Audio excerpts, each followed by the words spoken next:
It's okay. You ready for the show, bro? Oh, for sure. Hey, I'm not gonna lie though, I'm stressing. I got a paper due in the next few hours, and I haven't even started doing show prep on it. Come on, all right. It's all good. It's all good. I got you, bro.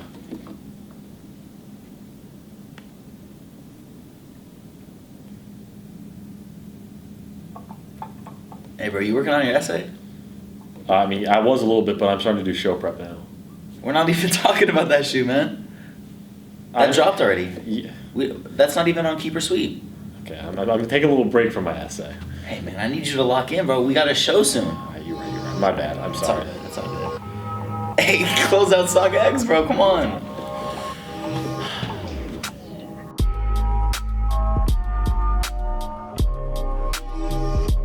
Sorry for that delay, ladies and gentlemen, but welcome back to 94 Feet. As usual, Saturday mornings, 11 a.m. My name's Kade Cameron. I'm joined here by Danny Stipanovich, and as usual, let's get into it. Danny, what are you wearing today? Let me turn off my ringer first, but today I got the Court Purples on, got some Patagonia shorts on, and then up top, rocking the heavyweights. Shout out to Richie Lee. A little promo right there. What you rocking, Kade? I see. I kind of like the Chicago jersey, I gotta say, bro. Looking fresh. Oh, yeah, no. So I got the, the Bleacher Report, Mitchell Ness, the Juice World collaboration they did a little bit. I was going to say, if you missed out on that Bleacher Report collab that they did with a few of the rappers out there, a little foreshadowing for one of our fits of the week, but that's something that was definitely one of the best drops, in my opinion, that Bleacher Report has done, considering as a sports company, they're not really known for anything like that. How much did you drop on that jersey? Because Bleacher Report just did a collab with J. Cole. Yeah, and jerseys were retailing for $370. Retailing for retail. Ooh. So did you drop that kind of money on that? No, I think mine was like $185. Still up there, but it's not that much.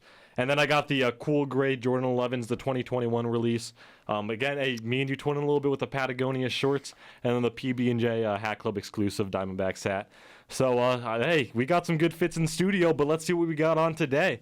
So, obviously, of course, we've hit the All-Star break halfway through that NBA season, so we'll be discussing some of our midseason awards. Of course, we got Fit of the Week. Some new shoes dropping that we forgot about at the very beginning of the month, so we'll do a keeper sweep on those. And then something a little bit more personal, some of our own personal sneaker sins. Should be a good show today. Oh, 100%. But let's get into it. As mentioned, All-Star break is finally here. Some great players have made their names known throughout this point of the season, but we'll just go down the list. We've got MVP, Defensive Player of the Year, Coach of the Year, Most Improved Player, Sixth Man of the Year.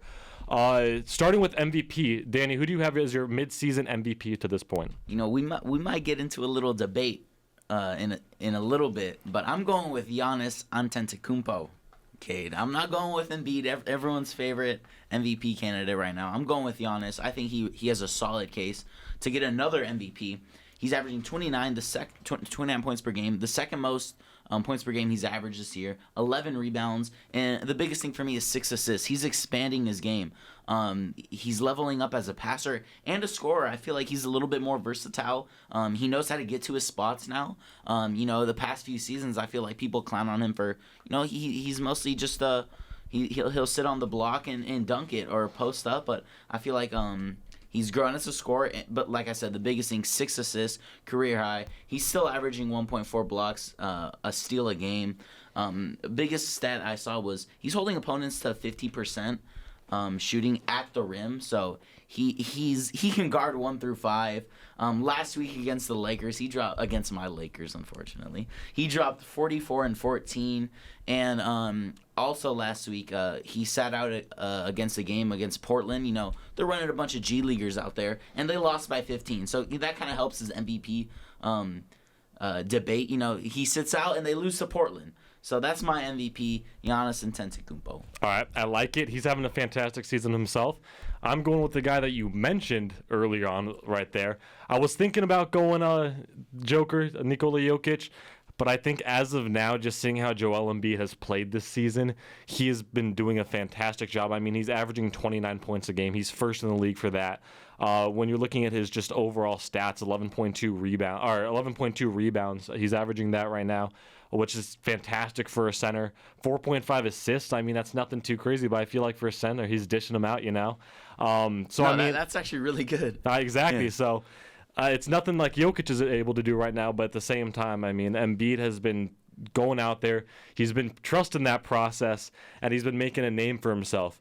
Now, obviously, we talked about trade deadline last week, and we talked about Harden going to Philadelphia, so I don't know how that's going to affect him later on this season, but at least as of now, for that first half of the season, it goes without question that Joel Embiid is the most dominant player in the NBA, and I think he 100% deserves this, especially if he continues to play this way this season. So halfway through the season, he's my MVP. Personally, in my opinion, you look at the end of the season, I think he's going to be MVP as well. I can't be too mad. You know, Giannis and Embiid just went head-to-head a couple of days ago, and Embiid dropped a little 42 piece on Giannis's head for the win at Milwaukee. That was solid, but it's like that was after they got smacked by the Celtics. So I don't know. Maybe I'm like a little bit of I just don't trust Embiid. Maybe that's what it is. But like I got Jokic ahead of him, and I think I got Steph ahead of him. Really? Of him, yeah. Where do you rank DeMar DeRozan in your MVP list? He's climbing the ladder for sure. I don't think I have him in my top 5 as of now. But I mean, if he continues to play the way he is, I mean, it's that late season resurgence that's going to bring him up to the top. And I mean, it's gonna be very similar to what we saw out of Russell Westbrook a few years back when he was putting up massive, averaging a triple-double the entirety of the season. See, the thing is though, Westbrook that year, I think he was a 6 seed, and he was like kind of flirting with the 5 through 8 seed the whole year. The Bulls are the 2 seed. I feel like DeRozan just isn't getting enough love. No, he's not getting enough love right now. I agree with that completely. But I think when it comes to the MVP conversation, I mean, I feel like you kind of have to put him out of it just as of now. I mean, he's been putting together some fantastic stats during the stretch. But I saw he has like 7 straight games where he's scored over 35 points, shooting above 50%. The first time since Wilt Chamberlain. He's taken down Wilt Chamberlain stats right there. Like, that's insane. You don't see that in today's NBA. Like, when was the last time you heard somebody breaking some Wilt Chamberlain stat? Like, you never knew, because that dude averaged like 50 and 50. No, that's what I'm saying, is that like he's doing a great job at what he's doing right now, but it just comes with that consistency. I don't know how he's going to play the remainder of the season, and I do really think that DeMar DeRozan has a chance to slide into that MVP conversation later on if he continues to play the way he has been. But as of now, I mean, I just think those past 7 games have been fantastic, but that's not necessarily enough to really get him into my top 5 as of now. No, Kade. Stop it, bro. He has to be top 5. Who is in your top 5 that excludes DeRozan? I'm guessing. All right, go ahead. Yeah, we got the 3 that we already had mentioned. We have Jokic, we have Joel, we have Giannis. I think those 3 are top of the line possibilities for MVP. You're gonna put Jokic. I know that he's by himself in Denver right now, and no Jamal Murray, no MPJ, but I mean, what are they, a 6 seed right now? The Nuggets. Oh my God, I don't even know. I want to say they're a 6 seed right now. They're competing with the Timberwolves and Clippers right now for the 6 seed. I gotta go DeMar over Jokic. Really? Yeah. Right now? Okay, see, that's the thing, though, is that, like, if you're talking about recency, then, yeah, I would put DeMar over Jokic, too. But consistently throughout this season, I mean, at least DeMar DeRozan has help. Jokic is playing out there by himself. Jamal Murray's not there. Michael Porter Jr. ain't there. Like, Jokic is doing it all by himself. And for the Nuggets to be a 6 seed at this time, when I think a lot of people counted them out when Michael Porter Jr. was pretty much made ineligible for the rest of the season, you've got to give Jokic his flowers there. I mean, he's doing a fantastic job in Denver by himself. And the fact that they might even sneak in, not even just as a play-in team, but as an actual playoff team, that's really impressive. Okay, I'll give it to you. That was a solid case. But like I'm saying, Jokic is still in my top 5, but I just feel like DeRozan. I will say this. Looking at it, I may have made a mistake. I would put DeMar DeRozan in my top 5, but I think I'd put him at like 5. I think the only other person I'm putting over him is Steph. And obviously you got Giannis, you got Embiid, you got Jokic, and that's where I'm at with DeMar DeRozan. So you'll toss him a few MVP votes, maybe? Oh, yeah, for sure. Okay, and especially if he keeps playing this way this season, I think by the end of the season we're talking about him being MVP. That's my opinion. You want to go into Defensive Player of the Year, though? Yeah, let's do it. Okay, I'm going with Draymond Green. If you look at the numbers, nothing's going to jump out, Kade. He's averaging 8, 7, and 7, 1.4 steals, 1.2 blocks. But his value is so much more than just the stats. He's the captain of that defense. The Warriors are the 2 seed right now. I know he hasn't played too many games, but every time someone brings up the Warriors defense to like Steph, Clay, anyone on the Warriors team, they're always gonna say Draymond. He does more than just just the stats. He does so much off ball, so much. I don't know how to explain it, but I feel like there's no real good way to explain defensive stats. You just have to watch him, and if he's playing like a dog, he's a dog, you know? Thank you. But it's more than just him playing like a dog. Like, he's the anchor of that defense, really. And so that's why I'm giving him Depoy. I think it's well-deserved. Honest, did he make the All-Star team or no? Yeah, he did. I think he's just out because of injury. Okay, yeah, so he's an All-Star averaging 8, 7, and 7. That kind of helps his case, honestly. Exactly. Who do you got for Depoy? So I agree with you there completely. I think you summed it up pretty well. I think Draymond Green's winning that Defensive Player of the Year up until that midseason award. I'll credit NBA with this little stat, or not stat, but like this little tidbit right here. I mean, when you look at a lot of those MVP and just big-time player votes and all that, you look at some of the players on the best teams out there, you know? Like, obviously, as we've talked about Joel Embiid, we've talked about Giannis, we've talked about Jokic. I mean, those... As a 6 seed! Yeah, as a 6 seed. But, I mean, you're talking about those big-time names out there on teams that have had consistency for the past few years. You got to look at the same thing with Draymond Green. I mean, the Warriors are sitting at the 2 seed right now, and I understand that a lot of people are looking at Steph Curry and looking at him as a possible MVP candidate, but people aren't really putting the respect on Draymond Green and his defensive position he's in right there. I mean, as of now, the Warriors are the one team in the league that are still having a defensive average of less than 100 points per game, which is incredibly solid for that team, especially with the injuries and things they've gone through. I mean, it's a great look. And when you, like I said, is that when you have that top defense in the league and you have the player leading that top defense on the league, you have to respect the guy and you have to give him the respect he deserves. And that's why I'm saying that Draymond Green is Defensive Player of the Year. Obviously, I mean, there's arguments for Giannis being in there. Rudy Gobert, of course, has always been in there.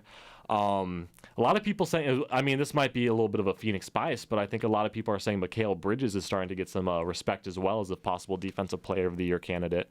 But as of now, yeah, you're right. I think nothing stands out more than what Draymond Green is doing right there. No real debate there. Keep it simple. Yeah, keep going. You mentioned Bridges. I wouldn't have been mad if you mentioned Bridges. I'm surprised you didn't as a Suns fan. But people were arguing that he should have been an All-Star as well. So, yeah, I wouldn't have been mad if you said that. Who you got for Coach of the Year? I already know the answer to that. Yeah, I know. I was going to say, I don't think we're going to have much debate here, but I'm going the coach who I thought deserved it last year too, but I'm going the coach who has the best team in the league right now, Monty Williams. I mean, I think a lot of people, even with that Chris Paul trade, was not expecting Phoenix to be as good of a team as they are.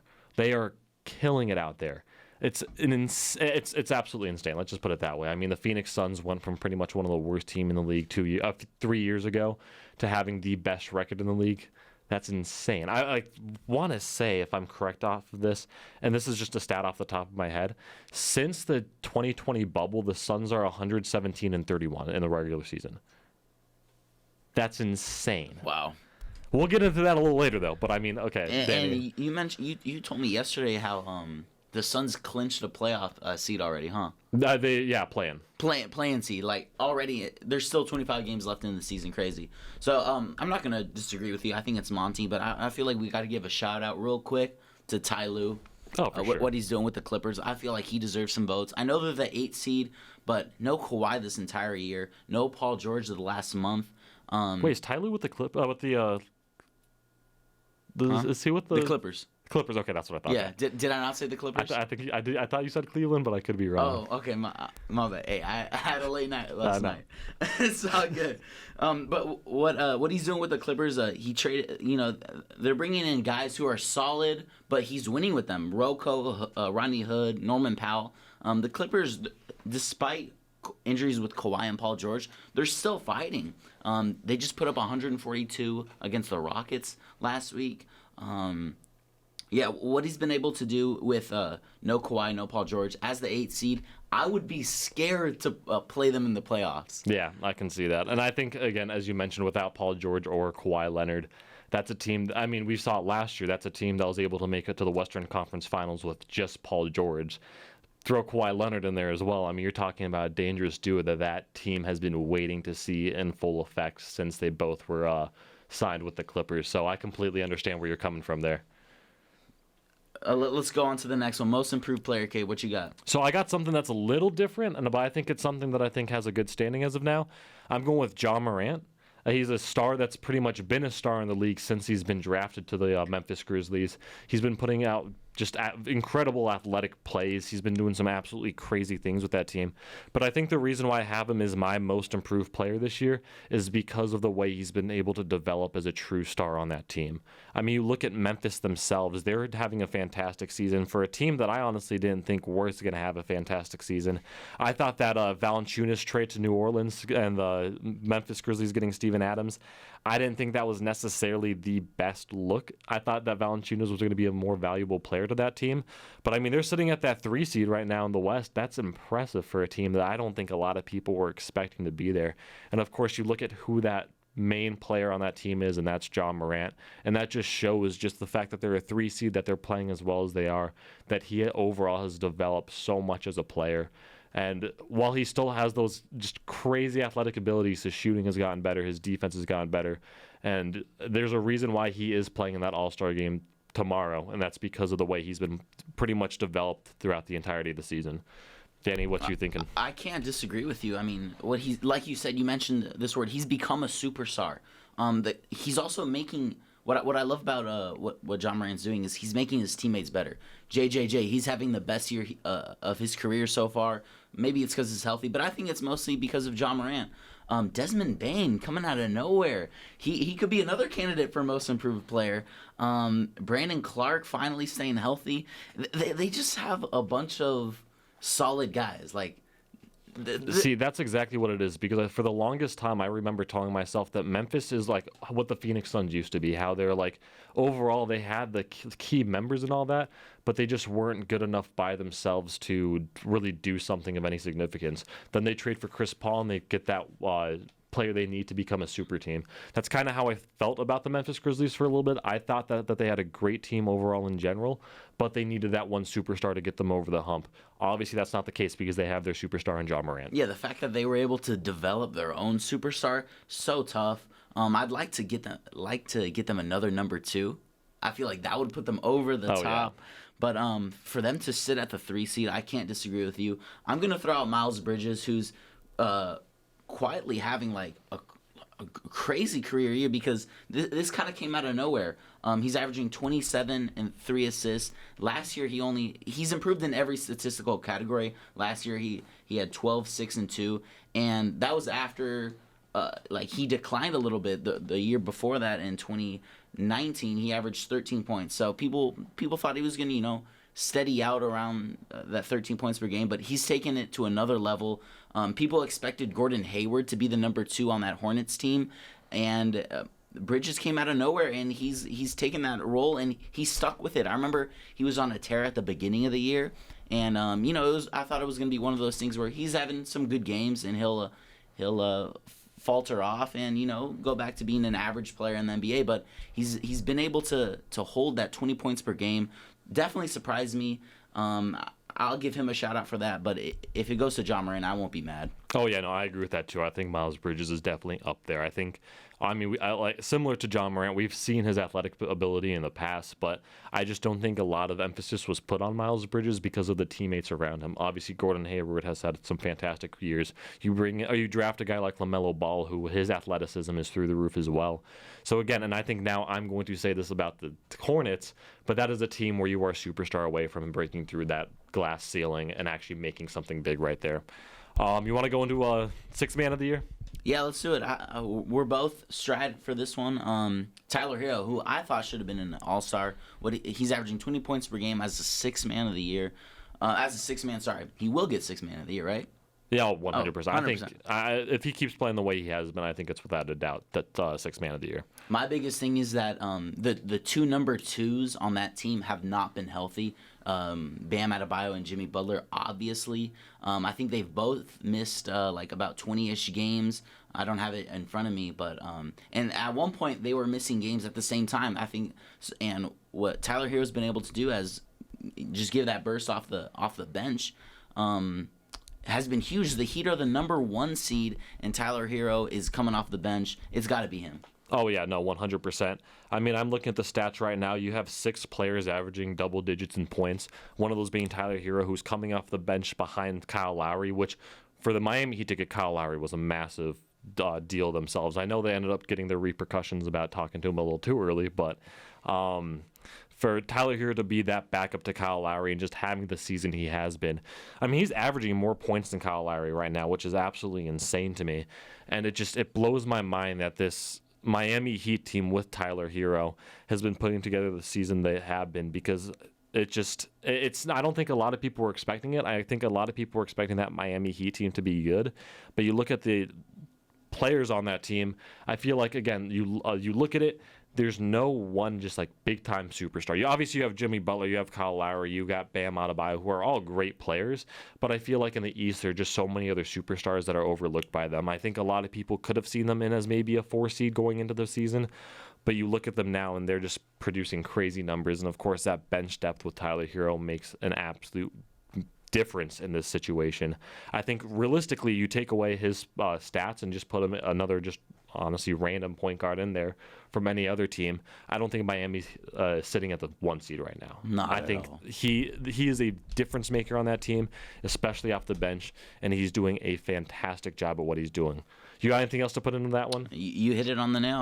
I got nothing else. All right, so I mean that wraps up our little mid-season awards, and I mean I think we did a great job with that. I mean, of course, some great picks there. We had our debates, we had our agreements, but let's get into something that we alluded to earlier on in the show, and that's the Phoenix Suns and how crazy they've been playing this season. I'll bring it up again real quick.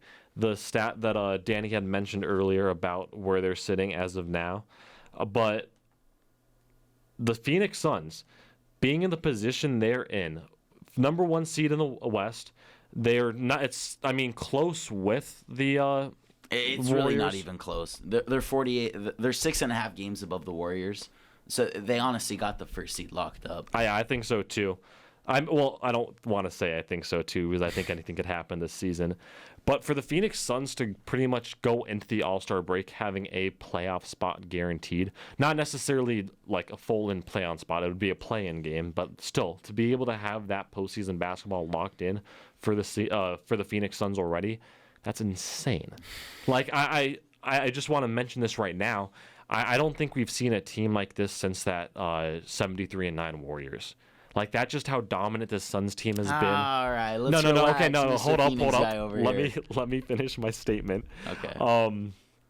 They're not the 73-9 Warriors. That was a super team right there. When you have players like Steph Curry, Draymond Green, Klay Thompson, and just the build-up that team had, that was a team with great chemistry. That was a team with a lot of superstars. That was a team that had already won a championship, so they're familiar with what they could do again. I'm not, again, like I said, I'm not saying they're the 73-9 Warriors. I'm not saying they're the next best thing since the 73-9 Warriors. But you look at, there are just so many similarities between those two teams. I mean, the chemistry with the Phoenix Suns is, I think it's the best chemistry in the league so far, at least when everybody's healthy. I think the Warriors might be able to top that just because of the championships and the players they've been able to pretty much build off of for the past few seasons. But like I've said, they've been dealing with injuries the entire season. You can't have that true chemistry when those players that are needed for that chemistry are sitting on the bench. The Phoenix Suns aren't in that position where they have Devin Booker, Chris Paul, DeAndre Ayton, Mikal Bridges, Jay Crowder. They're all playing consistent amounts of games, and they're really just absolutely tearing the league apart. I mean, I remember last year, I think it was during the Western Conference Finals, after Devin Booker broke his nose, DeAndre Ayton's shirt with Devin Booker's face on it with his broken nose, and I think that just kind of alludes just the chemistry of this team. And I mean, that was a chemistry that was built on last year. They lost the finals. They kept a majority of that team and the core of that team. They have that same fight in them this year. So, I mean, we saw them last year. They were the second in the West. They had the second best record in the league. But now they're coming out here to prove something different. They're out here to make their statement known that the city of Phoenix is ready for an NBA championship. And, I mean, I'm willing to call it right now. I think it's happening this year. I think the biggest thing for me with the Suns is Chris Paul going to stay healthy. Last year was kind of an outlier, Kade, that he was able to stay healthy all the way through the playoffs. I don't know, man. I don't trust Chris Paul yet to stay healthy again to go on another championship run. But I'll give you another shout out. Not only did they keep their core from last year, but they also got better, which was the big thing. They went out and signed JaVale McGee, another big who they were lacking a physical big down low. Da was kind of getting bodied a little bit by Giannis last year, and they went out and signed McGee, who won a ring with my Lakers a couple years ago, and then they went out and brought back Torrey Craig. We joked about it last week. That was the biggest signing of free agency. But Craig, man, Phoenix loves Torrey Craig. I don't know what it is, maybe his hustle, but the fans love him. He plays hard, and he's a great wing defender. He'll give you a couple points a game, but his main thing is defense. So not only do the Suns keep their core, but they also improved. So as long as CP stays healthy in the playoffs, they're definitely going back to definitely a championship contender easily. No, I agree with that completely. And I think one thing that you did mention that really stood out to me was the fact that they got better this offseason. I think when you look at the offseason in general, I mean, you look at the Lakers just for the members of that team, they were able to get together. But at the same time, you look at what the Suns were able to do. As you mentioned, get JaVale McGee, which I think you look back at the playoff run last year with the Suns, one of the biggest issues is that when Dario Saric tore his ACL in the first game of the finals, there was no solid backup to DeAndre Ayton. And even then, during the regular season, there was no solid backup to DeAndre Ayton. You had a big physical center in DA, but then you followed him up with a smaller, what should have been a power forward in Dario Saric. So to go out and get JaVale McGee, get a guy that can follow him up and really mentor him as well, because JaVale McGee has had his great seasons in the past. So I think that was one of the biggest signings. I mean, they trade for Landry Shamet, which is he's been proven as a great bench player for the team.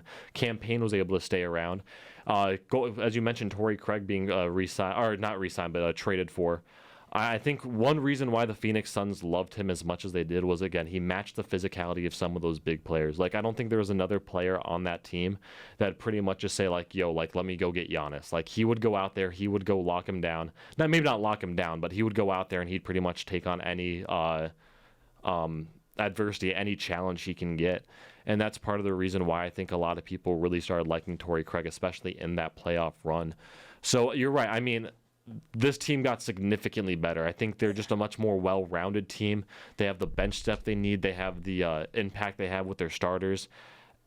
I just with this chemistry with this team, I feel like there's nothing that can like really stop them right now. They're gonna go on a run. It's gonna happen. I mean, like the roster's just so well put together. Bismack Biyombo, Elfrid Payton, just solid bench players. I'm excited to see what they can do since my Lakers probably aren't making the playoffs. Yeah, I know. I mean, I think one thing that was a little bit that wasn't mentioned at all is obviously the Suns had their 18-game winning streak early in their season back in November, where they did not lose a single game that month. But even recently, since the beginning of this year, you go back to January 11th up until the All-Star break, they had one loss in that time frame. I'm pretty sure if I'm doing the math correctly, that's either 16-1 or 15-1. Jeez. So you're talking about going on one of those long streaks, but nobody recognizes that one loss was the difference from them pretty much having two streaks in the same season of going 18-0. That's insane. Like like I said, it blows my mind that this team is playing as well as they have been. And I know isn't the best comparison, but you do look at that 73-9 Warriors team, and there hasn't been a team as dominant since then. So that's something that's pretty good. All right, but finishing up with that, Suns obviously doing pretty good this season. Beyond pretty good, they're doing fantastic.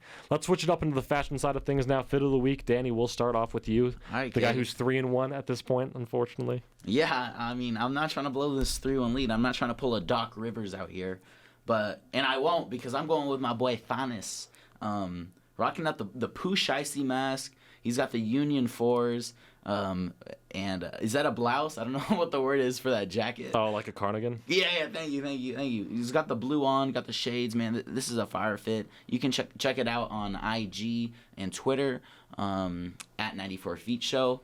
And then he's holding his hoop shoes, as all hoopers do. Come on, you can't pull up to the game in your hoop shoes. Not only the hoop shoes, but there's his brother's hoop shoes. Oh, They're okay. Giannis's. Yeah, okay. I was going to say, are those Paul George's or Giannis's? They're freaks. Okay. So, fire fit. I'm not losing this one, Kate. I was going to say, I do like the all blue, but I'm going to, since the All-Star game is in Cleveland this week, I've got to go with the guy who's playing in Cleveland right now. I'm going with Larry Markkinen, going with the shades of yellow a little bit. You got the kind of goldish yellow puffer.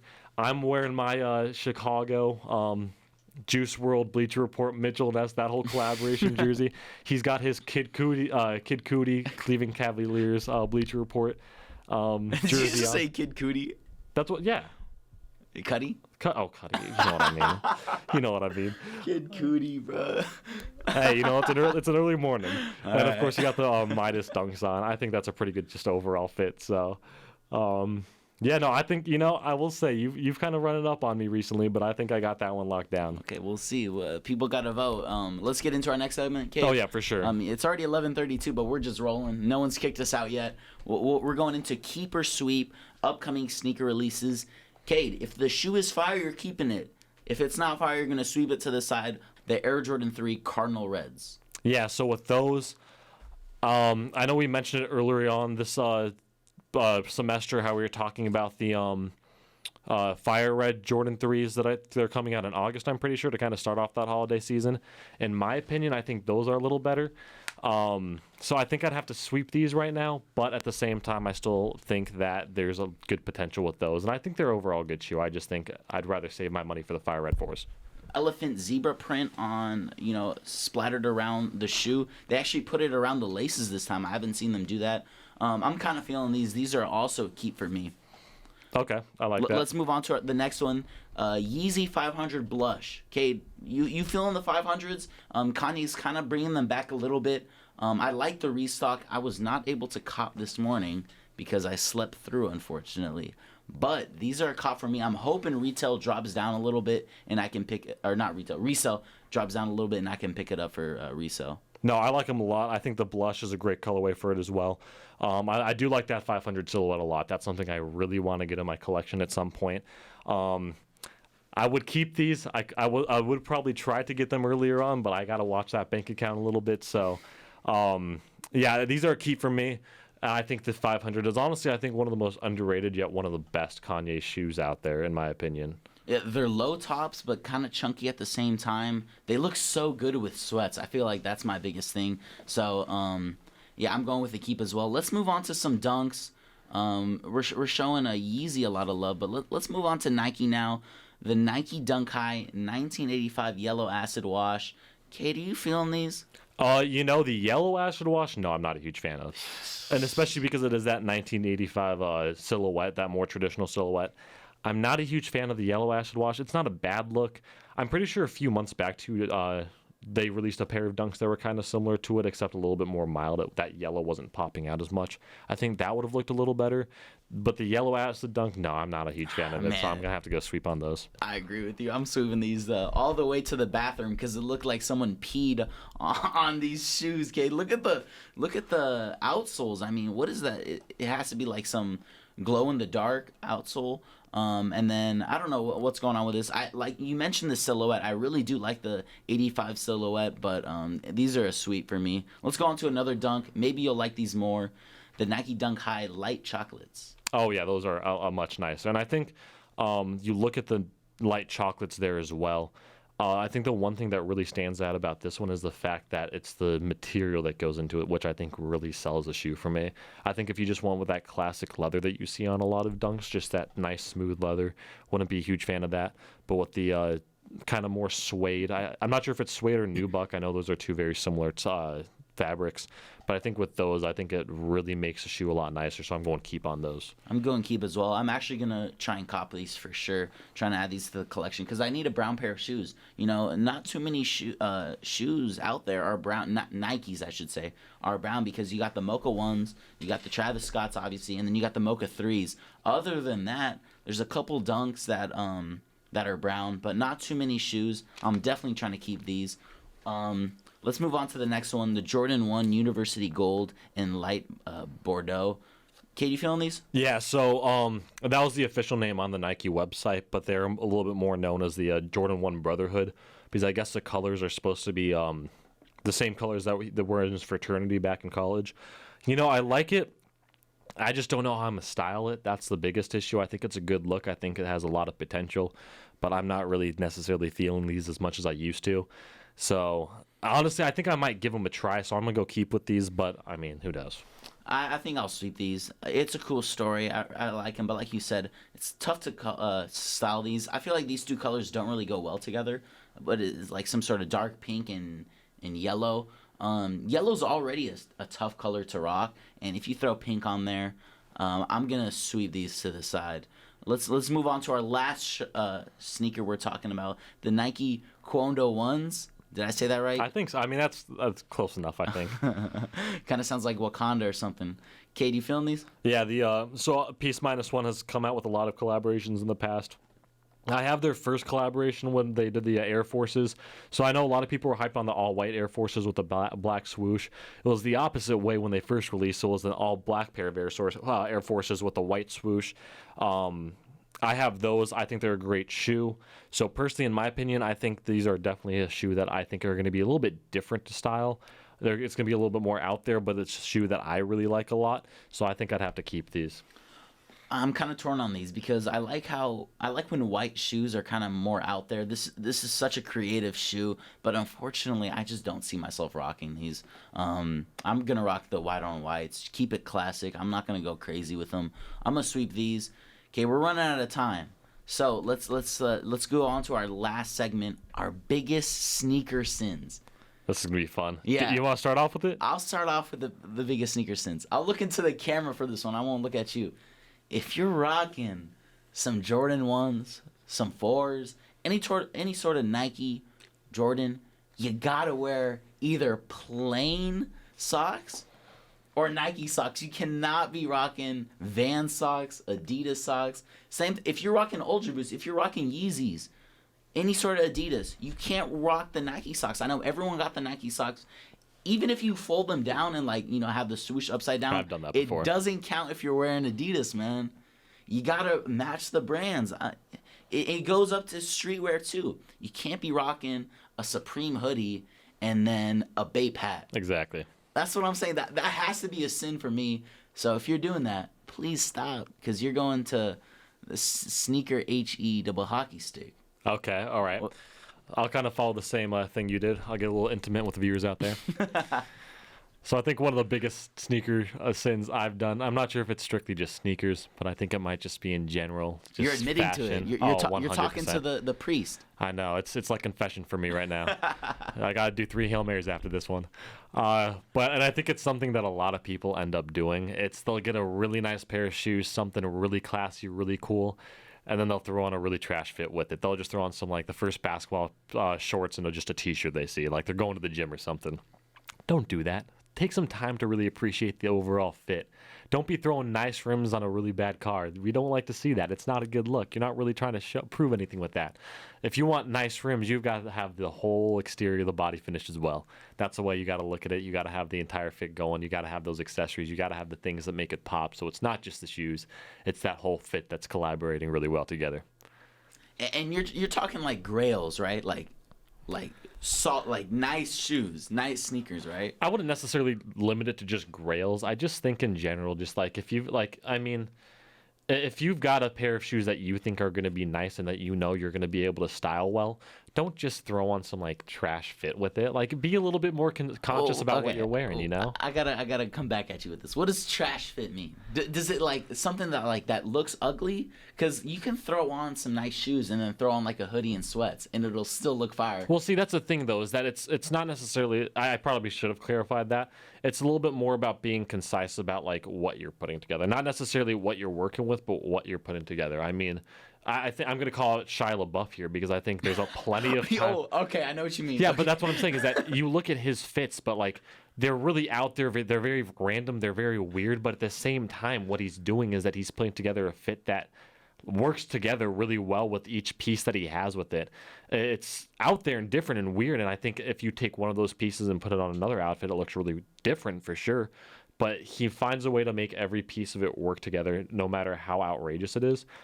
And that's the thing, is that you can do stuff like that, but it's just, you got to put more thought into your outfit. That's what I'm saying. Okay, I like that. Drip out. Come on. Exactly. Like, show the sneakers that they deserve to be appreciated. Exactly. That's what I'm saying. All right, I think that'll wrap up our show for today. We thank you for joining in for another great week. I think we had a great show today. But have a great Saturday. Enjoy your weekend. Don't party too hard. And where can they check us out, Kade? Oh, of course. Oh my God, how could I forget about that? 94 Feet Show. You got us on Twitter, Instagram, TikTok, YouTube. Give us a subscribe. We definitely need a little more. We got some great videos on there. It's a lot of our show stuff, but it's something that I think a lot of you guys would enjoy.